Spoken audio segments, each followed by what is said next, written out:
Okay, तो अभी तक हमने पढ़ा था कि जो जमशेदपुर या जो साक्षी है, इसका हमने पढ़ा कि लोकेशनल एडवांटेज क्या है, क्यों इंडिया में जो आयरन एंड स्टील प्लांट यहाँ पर क्यों लगाया गया। और हमने देखा कि 40 साल पहले जो इंडिया आज़ाद हुआ उससे पहले ही ये स्टार्ट हो गया था यहाँ पर। तो अब हम देखेंगे कि जो यूएस में पीटर्सबर्ग है इसी तरह, तो उसका क्या एडवांटेज है। It is an important steel city of the United states of America. ये बहुत ही अहम है इस एतबार से। जिस तरह इंडिया में जमशेदपुर है, इसी तरह अमेरिका में पीटर्सबर्ग है। इसके बारे में थोड़ा सा पीछे हमने पढ़ा। लोकेशनल एडवांटेज ऑफ पीटर्सबर्ग, यानी जो ये जिस जगह लोकेटेड है वो किस तरह से इसको फ़ायदा देता है ताकि यहाँ पर स्टील इंडस्ट्री को लगाया जाए। पहली बात, यहाँ कोयला जो है वो अवेलेबल है लोकली, और आयरन ओर जो है वो मैंने आपको पिछले लेसन में भी थोड़ा सा इसके बारे में पढ़ा था हमने कि मिनेसोटा से ये आता है और 1500 किलोमीटर वो सिर्फ दूर है। अब इतना ही नहीं है, बल्कि जो इसके फेमस लेक्स जो इसके आसपास जो ग्रेट लेक्स का जो है वहाँ पर इस कनाडा और यूएस के बीच में जो बहुत बड़े लेक्स हैं, दुनिया के मशहूर लेक्स, ग्रेट लेक्स, तो वो एक वाटरवे प्रोवाइड करते हैं। तो यहाँ से वाटरवे भी शिपमेंट जो है आसान हो जाती है, और मिनेसोटा से पीटर्सबर्ग तक जहाज़ चलते हैं और इसके ज़रिए से यहाँ आयरन ओर आ जाती है। लेकिन इतना ही नहीं, बल्कि यहाँ पर कुछ रेलवे रूट्स भी हैं, और रेलवे रूट्स के ज़रिए से भी वो अपने प्रोडक्ट्स को यहाँ ला सकते हैं, और इंफ्रास्ट्रक्चर सपोर्ट जो है वो रेलवे नेटवर्क के ज़रिए से ही मुमकिन है। उसके बाद जो ओहायो है या मोनोगेला या एलेगिनी रिवर जो है, ये 3 दरिया है, बहुत बड़े दरिया, यहाँ से इसकी वाटर सप्लाई, क्योंकि हम पहले ही कह चुके हैं कि वाटर इसके लिए बहुत ज़रूरी होता है, तो ये वाटर सप्लाई इसकी प्रोवाइड करते हैं पीटर्सबर्ग की। और at present there are very few large steel mills in Pittsburgh. हालांकि अगर आज देखेंगे, पुराने ज़माने में तो बहुत थे, लेकिन अब तो बहुत कम रह गए पीटर्सबर्ग में इसके मिल्स, स्टील इंडस्ट्री के mills. They are now located in the valleys of Monongahela and Allegheny rivers above Pittsburgh and along the Ohio river. अब ज़्यादातर इनको शिफ्ट करके इन्हीं दरियाओं के इन बैंक्स पर रखा गया है, जो मोनोगेला है या एलेगिनी है, या इसके अलावा जो ओहायो दरिया है, पीटर्सबर्ग के थोड़ा सा ऊपर जो है इस इलाके में इनको शिफ्ट कर दिया गया है ताकि आसानी और ज़्यादा आसानी हो जाए। उसके बाद आती है कॉटन टेक्सटाइल इंडस्ट्री। ये हमने आयरन और स्टील इंडस्ट्री के बारे में कंप्लीट किया। अब कॉटन टेक्सटाइल इंडस्ट्री जो है ये सबसे पुरानी इंडस्ट्रीज़ में से इंडस्ट्री मानी जाती है, क्योंकि मैंने आपको पहले भी लेसन में समझाया था कि इंडस्ट्रीज़ जब स्टार्ट हो गई तो उससे पहले भी इंसान जो है वो रोटी, कपड़ा और मकान, हम जानते हैं ये बहुत ही इंपॉर्टेंट 3 बुनियादी रिक्वायरमेंट्स हैं इंसान के। और इसमें कपड़ा जो है ये पुराने ज़माने से में पहले हैंडलूम जो हुआ करते थे, और till the industrial revolution of 18th century manual labour was used for this industry, और ये हाथों से बनाया जाता था कॉटन। और इसके बाद जो है जब इंडस्ट्रियल रेवोल्यूशन आ गया तो पावरलूम आ गई और उसने हैंडलूम को रिप्लेस कर दिया, और फिर कॉटन टेक्सटाइल इंडस्ट्री जो है ये परवान चढ़ी। और इसका एक्सपेंशन जो है, कॉटन टेक्सटाइल इंडस्ट्री का जो एक्सपेंशन है, ये ब्रिटेन के ज़माने से ही, जब इंडिया में बरतानिया थी उसी ज़माने में ये इंडिया में भी फैला और दुनिया के बाकी हिस्सों में भी फैला। At present India, China, Japan और यूएस जो है ये दुनिया के major producers of cotton textiles हैं, यानी इन ममालिक में सबसे ज़्यादा कॉटन टेक्सटाइल्स बनाए जाते हैं, और इंडिया पहले नंबर पर आज भी है इस मामले में।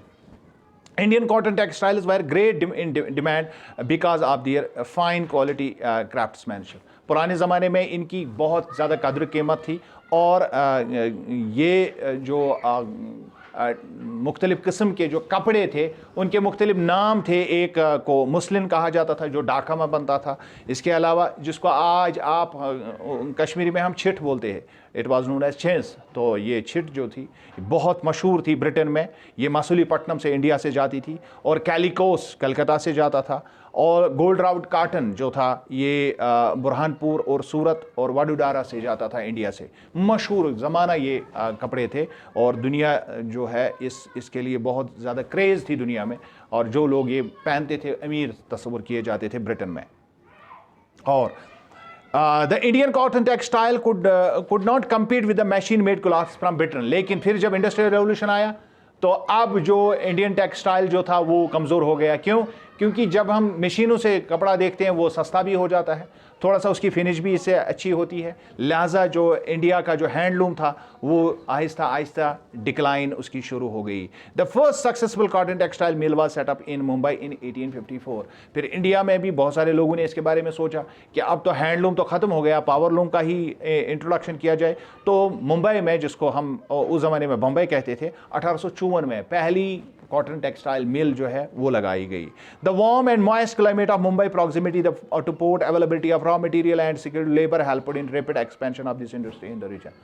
क्यों लगाई गई वहां पर? क्योंकि हम जानते हैं इसके लिए जो फिजिबल एनवायरनमेंट होना चाहिए वो मुंबई में उस वक्त था। एक तो वहाँ वार्म और मॉइस्ट क्लाइमेट है, वहाँ पर आसपास में काफ़ी कॉटन लगाया जाता है, इसके यानी रॉ मटेरियल अवेलेबल है, और इसके अलावा वहाँ पर स्किल्ड लेबर बहुत ज़्यादा था। बहुत सारे लोग मुंबई काम करने के लिए आज भी जाते हैं, उस ज़माने में बहुत था। और इसके अलावा जो है इस और भी बहुत सारे वहाँ पर सबसे पहला रेलवे लाइन भी बिछा हुआ था, इसलिए इधर उधर जाना, या और पोर्ट भी नज़दीक है, बहुत सारे और भी इसके वजूहात हैं। तो इस वजह से मुंबई में सबसे पहले जो 1854 में कॉटन टेक्सटाइल मिल पड़ी, उसने काफ़ी ज़्यादा वहाँ तरक्की की, और ये मिले और ज़्यादा वहाँ इनका एक्सपेंशन हो गया। During early years the cotton textile industry flourished in Maharashtra and Gujarat. और यही वजह है कि महाराष्ट्र और गुजरात के जो ये इलाका है, ये बेल्ट जो है, इसमें हम जानते हैं कि जो ज़मीन है वो कॉटन उगाने के लिए बहुत ही फेवरेबल है, इस वजह से यहाँ रॉ मटेरियल बहुत मिलता है। और दूसरा, फिर जब शिपमेंट होती है तो वो समंदरों के ज़रिए से जाती है, तो ये दोनों जो है समंदर के साहिल पर ये आबाद है, इनकी काफ़ी ज़्यादा कोस्ट लाइन है। इस वजह से इन इलाकों में सबसे ज़्यादा कॉटन टेक्सटाइल मिल जो है वो परवान चढ़ी। और ह्यूमिड क्लाइमेट तो मैंने पहले ही बताया, इसमें जो कॉटन जो है ये इसके लिए फेवरेबल क्लाइमेट है। और ये इंडस्ट्री जो है बाद में मुख्तलिफ इलाकों में इसके अलावा भी स्प्रेड हो गई। और क्योंकि लेटर ऑन जो है ह्यूमिडिटी को इसके अंदर जो कॉटन टेक्सटाइल इंडस्ट्री के अंदर ह्यूमिडिटी काफ़ी होनी चाहिए, वो लेटर ऑन तरक्की हो गई और आर्टिफिशियल ह्यूमिडिटी को क्रिएट किया गया। और इस वजह से बाकी सेंटर्स भी इंडिया में डेवलप हुए, और उनमें कोयम्बटूर एक था, कानपुर दूसरा था, चेन्नई थी, कोलकाता था, लुधियाना था, इसके अलावा पुडुचेरी था, और पानीपत का इलाका था। तो ये इंडिया के वो इलाके थे जहाँ पर सबसे ज़्यादा जो है ये इंडस्ट्री, कॉटन टेक्सटाइल इंडस्ट्री परवान चढ़ी।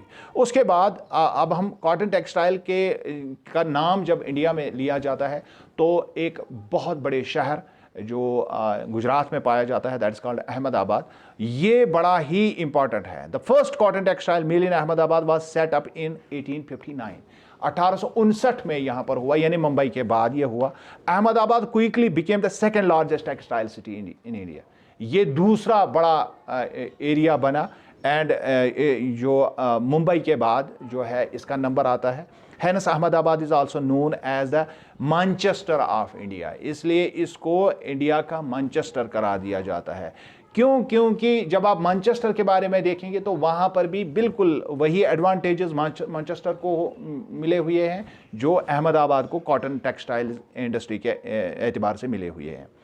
अब हम देखेंगे कि लोकेशन जो है अहमदाबाद की वो किस तरह से इसके लिए एडवांटेज प्रोवाइड करती है ताकि यहाँ पर जो है इस तरह के इंडस्ट्री फले फूले। Proximity to cotton growing areas, ये मैंने पहले भी आपको बताया कि इसके आसपास में काफ़ी ज़मीनें हैं जिसमें कॉटन अच्छी तरह से उगती है, और वेल डेवलप्ड रेल रूट्स जो हैं, यानी रेल कनेक्शन है या जिसको हम रोड कनेक्टिविटी बहुत अच्छी है।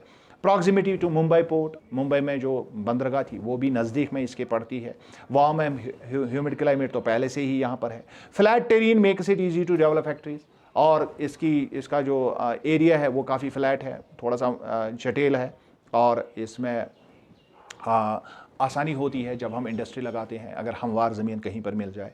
डेनिस पॉपुलेशन, बहुत ज़्यादा पॉपुलेशन इस एरिया में है तो लेबर के लिए काफ़ी अच्छा है जहाँ पर पॉपुलेशन बहुत होती है।